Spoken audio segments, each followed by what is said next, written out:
A night that changed everything. The rain hammered against the windows of Rosie's diner like angry fists demanding entry. Jasmine Rodriguez wiped down the counter for the third time that hour, her tired eyes watching the clock tick toward midnight. 24 years old, 2 jobs, and still barely making rent in her cramped studio apartment on the south side of Chicago.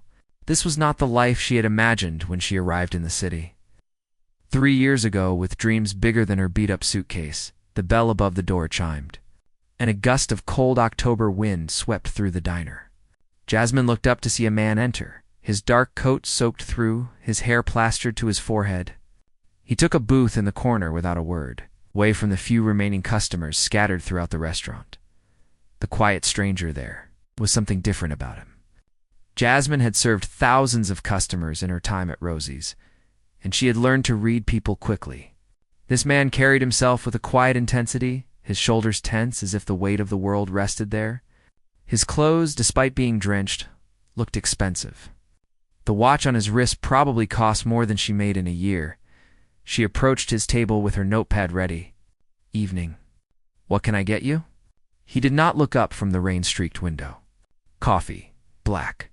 His voice was deep and carried an edge of exhaustion that Jasmine recognized all too well. She brought him his coffee and left him alone. Something told her this man wanted silence more than conversation. Trouble walks in 30 minutes later. The bell chimed again. This time, 4 men walked in, loud and reeking of whiskey. They wore expensive suits that hung loosely on their frames, their ties undone, their faces flushed with alcohol and arrogance. Jasmine's stomach tightened. She knew their type well. "Hey, sweetheart," one of them called out, snapping his fingers at her like she was a dog. "Bring us whatever's good here, and make it fast." Jasmine forced a smile and took their order. As she turned to go, she heard one of them gasp. Well, well, well. Look who's slumming it in a dump like this. She glanced back to see all 4 men staring at the quiet stranger in the corner. The man with the coffee still had not moved, had not even acknowledged their presence. The confrontation, the largest of the group, a man with a red face and thinning blonde hair, stood up and walked toward the corner booth. His friends followed, forming a semicircle around the table. "Derek Blackwood," the man said, his voice dripping with mockery. "The great tech genius himself. What's wrong? Your fancy restaurant's too good for you now?" Derek. So that was his name. Jasmine watched from behind the counter, her hand tightening around the coffee pot she was holding. Derek finally looked up, his green eyes cold and unreadable. "Leave me alone, Patterson. Leave you alone." Patterson laughed, a harsh, ugly sound. "After what you did? After you destroyed my company? After you crushed me like I was nothing? You destroyed your own company with poor decisions and corruption," Derek said calmly. "I just refused to bail you out." Patterson's face turned a deeper shade of red. "You think you're so much better than everyone else? Sitting here in your expensive coat, pretending to be humble. You're nothing but a cold-hearted snake who destroys everyone in his path." The other men laughed and jeered. One of them knocked over the salt shaker on Derek's table. Another grabbed his coffee cup and dumped it on the floor. "Oops," the man said with a cruel grin. "How clumsy of me." Jasmine's choice. Jasmine felt something inside her snap. She had spent 3 years in Chicago being pushed around, talked down to, treated like she was invisible. She had swallowed her pride more times than she could count. But watching these grown men bully someone who was just trying to have a quiet cup of coffee ignited something fierce in her chest. She set down the coffee pot and walked straight toward them. "That's enough." Her voice was not loud, but it cut through the noise. The 4 men turned to look at her, surprised. "Excuse me?" Patterson said, his eyebrows raised. Said, "That's enough. He's a paying customer, and you're harassing him. Either sit down and order something, or leave." Patterson took a step toward her, and she could smell the alcohol on his breath. "You've got a lot of nerve, little girl. Do you know who I am?" "I don't care who you are," Jasmine said, standing her ground even though her heart was racing. "This is a public place, and you're acting like a bully. Nobody deserves to be treated this way." "She's got spirit, I'll give her that," one of the other men said with a laugh. Patterson's eyes narrowed. You're making a big mistake defending this man. Derek Blackwood ruins lives for fun. Ask anyone in this city. Jasmine glanced at Derek, who was watching her with an expression she could not quite read. There was surprise there, yes, but also something deeper, something that looked almost like pain. I don't know him, Jasmine said firmly, but I know bullies when I see them, and right now, you're the one acting like a terrible person. The turning point, the tension in the air was thick enough to cut. Patterson looked like he wanted to say something else, something cruel, but then his eyes shifted to Derek, and whatever he saw there made him step back. Fine, he said, straightening his jacket. This place is a dump anyway. Let's go somewhere with better company. The four men filed out of the diner, Patterson shooting one last venomous look at Derek before the door closed behind them. The diner fell silent, except for the sound of rain and the old jukebox playing a blues song in the corner. Jasmine let out a breath she didn't know she was holding. She turned to Derek. Are you okay? He stood up slowly, and she realized how tall he was. At least 6 feet, with broad shoulders and a presence that seemed to fill the small booth. He reached into his wallet and pulled out a business card, placing it on the table. Tomorrow? 10 in the morning. This address? Jasmine looked at the card. It was black with gold lettering. Derek Blackwood, CEO, Blackwood Technologies. I don't understand, she said. You will. He pulled out a $100 bill and placed it next to the card. Thank you for the coffee. He walked toward the door, and Jasmine followed him with her eyes. Just before he left, he turned back. What's your name? Jasmine. Jasmine Rodriguez. He nodded once, as if committing it to memory. See you tomorrow, Jasmine Rodriguez. Then he was gone. Disappearing into the rain-soaked Chicago night, the aftermath Jasmine picked up the business card with trembling fingers. She pulled out her phone and typed his name into the search engine. Her screen filled with results instantly. Derek Blackwood, 32 years old. Founder and CEO of Blackwood Technologies, one of the fastest-growing tech companies in America, worth an estimated $3 billion. His face stared back at her from dozens of articles. Always serious. It's always intense. She had just defended one of the richest men in the country without knowing it. And now he wanted to see her tomorrow morning. Her coworker, an older woman named Rita, came over with wide eyes. Girl, do you know who that was?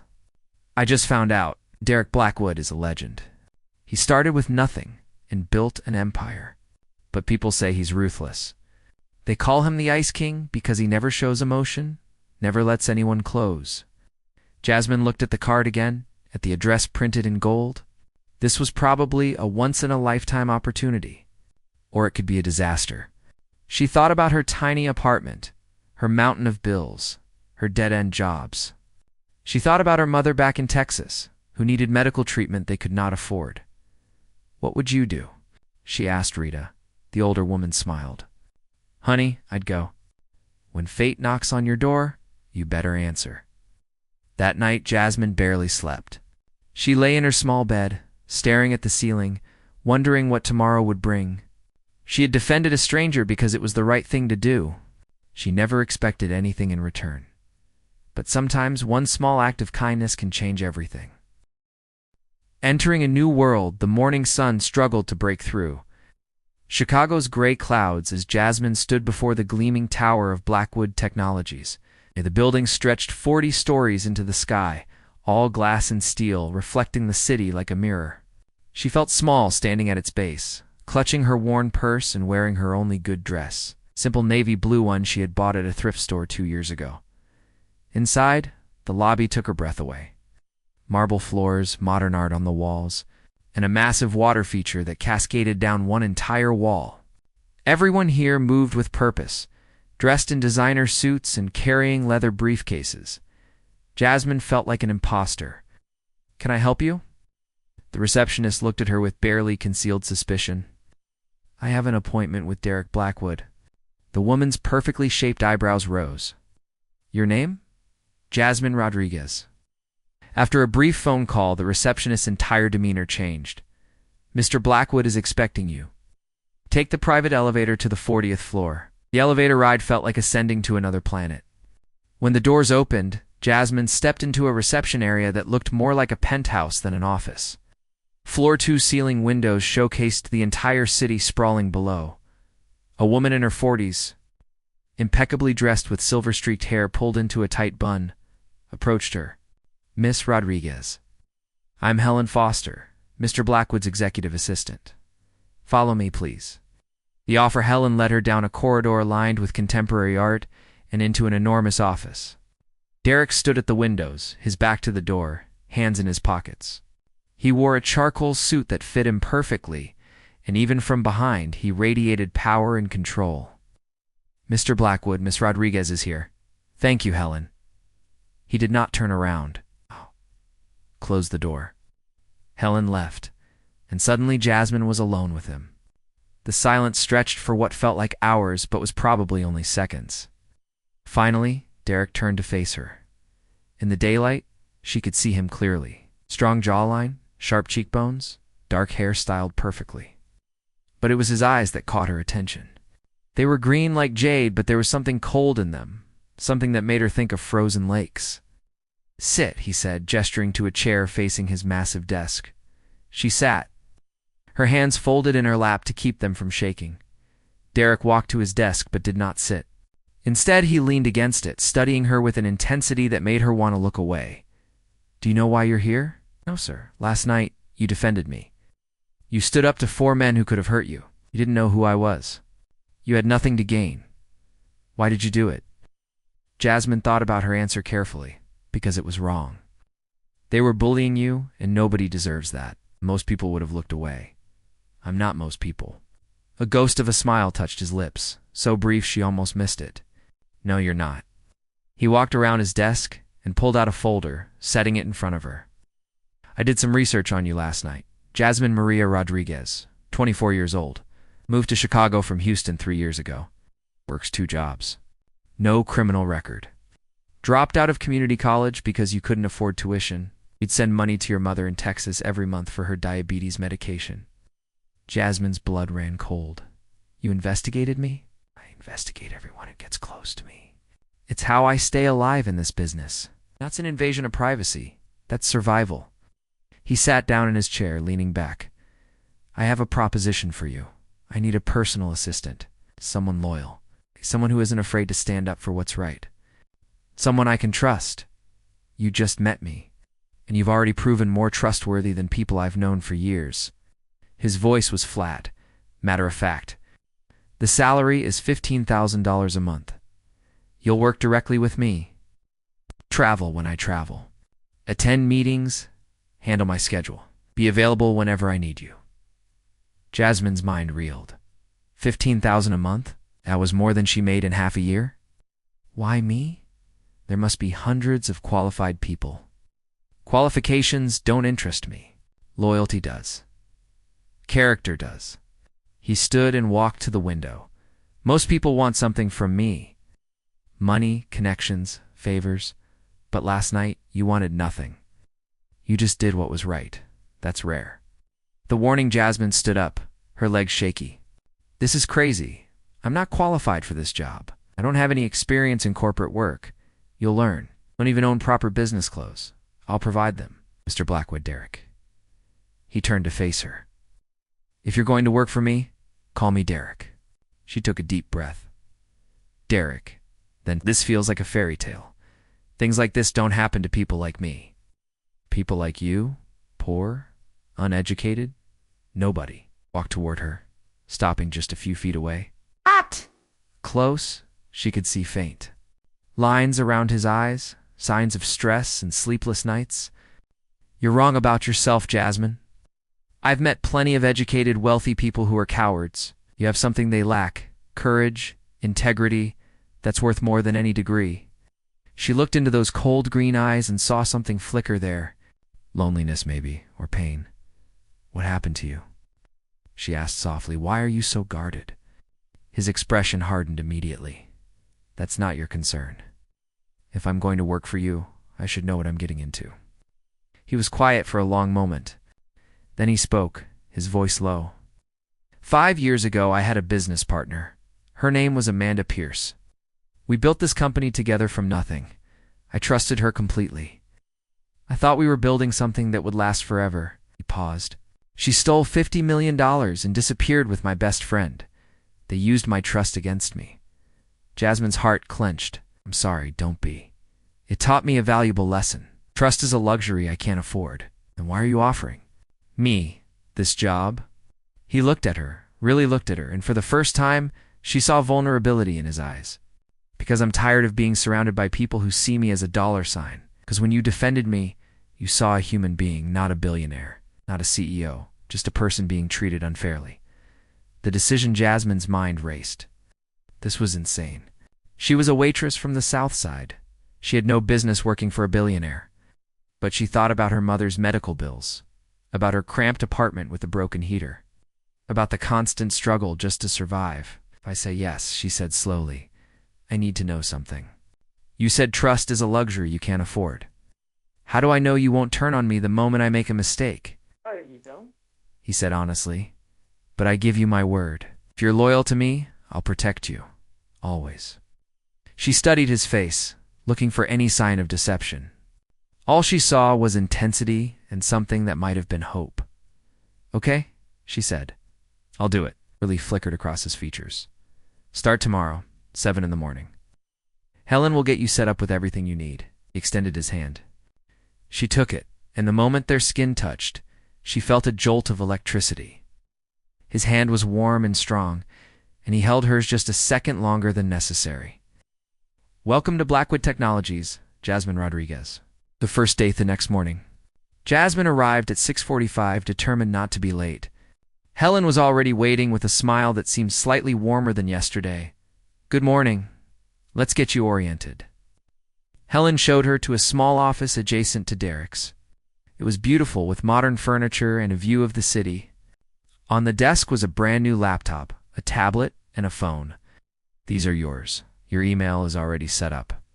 Your first task is to review Derek's schedule for the week and memorize it. He expects you to know where he needs to be at all times." Over the next few hours, Helen walked her through Derek's daily routine, his preferences, his pet peeves. He liked his coffee black with 1 sugar. He hated tardiness. He worked 16-hour days and expected his staff to keep up. It was brilliant but demanding, fair but unforgiving of incompetence. At 9 o'clock, Derek arrived. He strode past her office without a word, and she heard his door close firmly. "He's in focus mode," Helen explained. "When his door is closed, don't disturb him unless it's urgent." Jasmine spent the morning drowning in information, meeting notes, client files, project timelines. Her head spun with names and numbers and corporate jargon she barely understood. At noon, Derek's door opened. He appeared in her doorway, jacket off, sleeves rolled up. "Lunch meeting in 20 minutes. Conference room B. Bring your tablet and take notes." "Yes, sir?" His eyes narrowed. "What did I tell you to call me?" "It's Derek." "Sorry. It's going to take some getting used to. Get used to it fast." Baptism by fire, the lunch meeting was terrifying. 10 executives sat around a massive table, discussing a merger that involved hundreds of millions of dollars. Jasmine sat beside Derek, typing notes as fast as she could, trying to keep up with the rapid-fire conversation. Derek was different here. Commanding, ruthless, he tore apart weak arguments, demanded better solutions, and made decisions with absolute confidence. This was Derek Blackwood, the CEO, and he was formidable. During a brief break, one of the executives, a man named Gordon, with silver hair and expensive cufflinks, leaned toward her. "You're new," he said with a smile that didn't reach his eyes. "Yes. First day. Be careful. Derek goes through assistance like other people go through coffee. He's impossible to please." Before she could respond, Derek's voice cut through the room. "Gordon, if you're done gossiping, we have work to do." Gordon's face reddened as he returned to his seat. Jasmine caught Derek's eye. She could have sworn she saw a hint of amusement there. The unexpected moment the first week passed in a blur of meetings, phone calls, and late nights. Jasmine learned quickly, driven by fear of failure and determination to prove herself. Derek rarely praised her, but he also rarely criticized. Which she learned was his version of approval. One evening, as she was packing up to leave at 9 o'clock, Derek appeared at her door. Still here? Just finishing up some emails? He leaned against the doorframe. You're doing well. Better than I expected. The compliment caught her off guard. Thank you. Helen told me you've been staying late every night. You don't have to do that. I want to. I want to be good at this job. Studied her for a moment. Why does this matter so much to you? Jasmine hesitated, then decided honesty was best. Because I've never had an opportunity like this. Because my whole life, people have told me I'd never amount to anything. And because I want to prove them wrong. Something shifted in his expression. Understanding, maybe? Or recognition. I know that feeling, he said quietly. Before she could respond, his phone rang. He glanced at it, and his jaw tightened. I have to take this. Go home, Jasmine. Get some rest. He disappeared into his office, but as he closed the door, she heard him say a name that made her blood run cold. Amanda. What do you want? The ghost returns Jasmine could not shake the sound of that name. Amanda. The woman who had betrayed Derek, who had stolen from him and broken his trust. Why was she calling him now after 5 years? The next morning, Derek was different, colder, more distant. He barely looked at Jasmine during their morning briefing, his responses clipped and harsh. Is everything okay? She asked carefully. Fine. Why wouldn't it be? But it was not fine. She could see the tension in his shoulders, the way his jaw clenched when he thought no one was looking. That afternoon, a woman walked into the office. She was beautiful, with long auburn hair, designer clothes, and the kind of confidence that came from privilege. Helen's face went pale when she saw her. I'm here to see Derek, the woman announced. He's in a meeting, Helen said firmly. He'll see me. The woman walked right past Helen and pushed open Derek's office door. Jasmine stood up from her desk, alarmed, but Helen grabbed her arm. Don't, Helen whispered. That's Amanda Pierce. Through the open door, Jasmine could hear voices rising. You have a lot of nerve coming here, Derek said, his voice like ice. I came to warn you, Derek. There's a problem with the merger. Information has been leaked. Get out. I'm trying to help you. You lost the right to help me 5 years ago. Now leave before I have security throw you out. Amanda's laugh was bitter. Still so cold? Still so unforgiving. That's why you'll always be alone, Derek. You push away everyone who gets close. Jasmine could not stop herself. She walked to the doorway. He asked you to leave. Amanda turned, her eyes sweeping over Jasmine with disdain. And who are you? The new assistant? How long do you think you'll last? A month? 2? As long as I choose to stay, Jasmine said evenly. Amanda smiled, but it was cruel. You think you're different? You think you matter to him?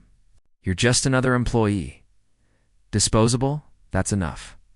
Derek's voice cut through the air. Amanda, leave. Now. For a moment, Amanda looked like she might argue. Then she straightened her jacket and walked toward the door. As she passed Jasmine, she leaned in close. He'll break your heart, she whispered. Just like he breaks everyone. The truth comes out. After Amanda left, Derek stood at his window, his back rigid. Jasmine approached slowly. Derek, I don't want to talk about it, she said. There's a leak about the merger. Is that true? He spun around, his eyes blazing. She's lying. She wants back in. She wants to destroy me all over again. Why would she come here if she just wanted to hurt you? Because that's what she does. His voice rose, and Jasmine took a step back. He noticed, and his expression softened slightly. Sorry, I didn't mean to yell. Talk to me, please. What really happened 5 years ago? Derek closed his eyes, and when he opened them, there was such pain there that Jasmine's heart ached. Amanda and I started this company together. We were partners in every sense. Business, friends. I thought we might become more. He laughed bitterly. I was a fool. She was using me the whole time. She and my best friend Trevor had been planning to steal from me for months. They took $50 million and disappeared to Europe. By the time I discovered what they'd done, they were gone. Did you ever find them? Eventually, Trevor died in a car accident in France 2 years ago. Amanda went through the money, came back broke. She's been trying to get back into my life ever since, apologizing, begging for forgiveness. But I know her. She only wants what she can take from me. Jasmine moved closer. I'm sorry that happened to you. But she's right about one thing. His eyes narrowed. What? You can't keep everyone at arm's length forever. Not everyone is Amanda. How do I know that? How do I know you won't do the same thing? The question hung in the air between them. Jasmine felt tears prick her eyes. You don't know? You have to trust. And trust is a choice. Derek stared at her for a long moment. Then he did something unexpected. He reached out and gently wiped a tear from her cheek with his thumb. Why do you care so much? He whispered, because I see who you really are. Behind the walls, behind the coldness. You're not the Ice King everyone thinks you are. You're just scared. His hand lingered on her face. I'm terrified, he admitted, because I'm starting to feel things I swore I'd never feel again. The line is crossed. Jasmine's breath caught. Derek, He pulled his hand back suddenly. This is inappropriate. You work for me. I shouldn't have said that. I'm glad you did. No, this was a mistake. He turned away. Take the rest of the day off. I need to work. Jasmine felt her heart breaking. You're doing it again. Pushing me away because you're scared. Go home, Jasmine.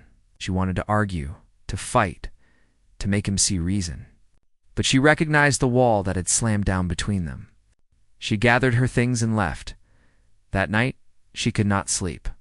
She thought about Derek's words, his touch, the vulnerability in his eyes. She thought about Amanda's warning. And she realized something that terrified her. She was falling in love with Derek Blackwood. The scandal the next morning. The headlines hit like a bomb. Blackwood CEO in relationship with employee. Scandal rocks tech giant. Jasmine's phone exploded with notifications. Her face was plastered across gossip sites and business news. Pictures of her entering Derek's building, sitting beside him in meetings, getting into his car. The articles were brutal, calling her a gold digger, a social climber, someone using Derek for his money. She arrived at the office to find reporters camped outside. Helen rushed her through a side entrance. Derek wants to see you immediately. In his office, Derek was pacing like a caged animal. On his desk were printouts of the articles. Amanda did this, he said without preamble. She leaked these photos to the press. She's trying to destroy my reputation and yours. The articles are saying we're in a relationship. We're not. Derek stopped pacing and looked at her. Aren't we? The question stole her breath. What? Don't pretend you don't feel it. This connection between us. It's been there since that first night in the diner. Derek, you're my boss? This is wrong. I don't care. He walked toward her. I've spent 5 years building walls, refusing to let anyone in. And then you walked into my life and tore them all down without even trying. Jasmine's heart raced. We can't do this. The scandal will destroy you. Let it.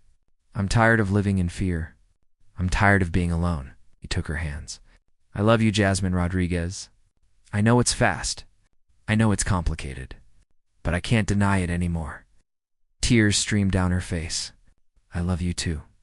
But I don't want to be the reason your company falls apart. And we fight together. We show them that what we have is real. The final battle that afternoon, Derek called a press conference. Jasmine stood beside him, terrified but determined. Cameras flashed. Reporters shouted questions. Derek raised his hand for silence. I'm here to address the rumors. Yes, Jasmine Rodriguez works for me. Yes, we've grown close. And yes, I'm in love with her. The room erupted. Derek continued, his voice strong.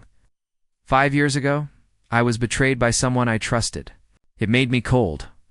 Made me believe that everyone had an agenda. But Jasmine showed me that there are still good people in this world. People who act out of kindness, not greed. He turned to look at her. She defended me when she had nothing to gain. She's worked harder than anyone I've ever known. And she's made me remember what it's like to be human. Jasmine felt tears rolling down her cheeks. So if you want to write stories about us, write the truth.